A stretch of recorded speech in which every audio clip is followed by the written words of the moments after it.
not getting it, Al. They want some...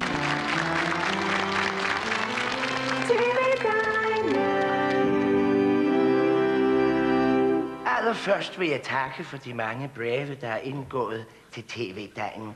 Jeg har udvalgt et enkelt af dem, fordi det falder så smukt i tråd med aftens emne, nemlig sundhed set i et kristent lys. Det er fra Yvonne Knudsen fra Kolding, og hun skriver: Kære TV-dagen, tak for dine gode programmer. De har været mig til stor glæde, når jeg har siddet herhjemme alene og hverken vidst ud eller ind.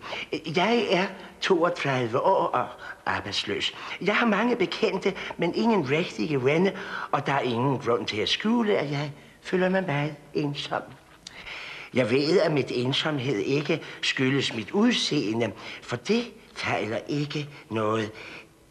Jeg er langbenet og går som regel i lætebukser, fordi jeg ved, at det fremhæver min bagdel, som er velformet, om end lidt fyldig.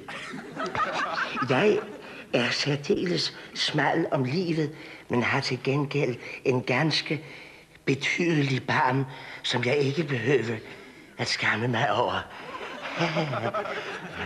Mit spørgsmål til dig lyder: jeg sidder, som du kan forstå, meget alene, og jeg må sige det, som det er. Min kønsdrift er for en stor del rettet mod mig selv, og så er det, jeg spørger.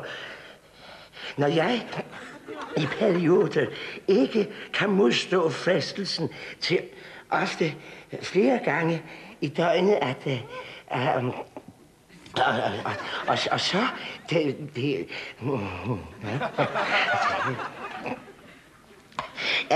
er det så usundt for mig? En bekendt af mig sikkert, at det kan gøre mig blind. Passer det? Kærlig hilsen, Yvonne.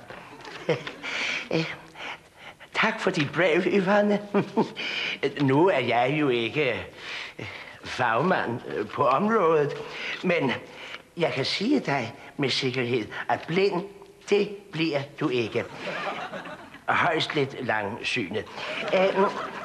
Mit råd til dig i denne aftentime skal være: tag den lidt med ro, og læs Paulus første brev til filippenserne. Så vil jeg en af de førstkommende dage personligt aflægge dig et besøg, så vi kan snakke tingene grundigere igennem. Men lad nu det ligge. Sund i sjæl og sund i krop, det er målet, det er vejen. Sund er den, der uden stop iler til sin tv-tegn.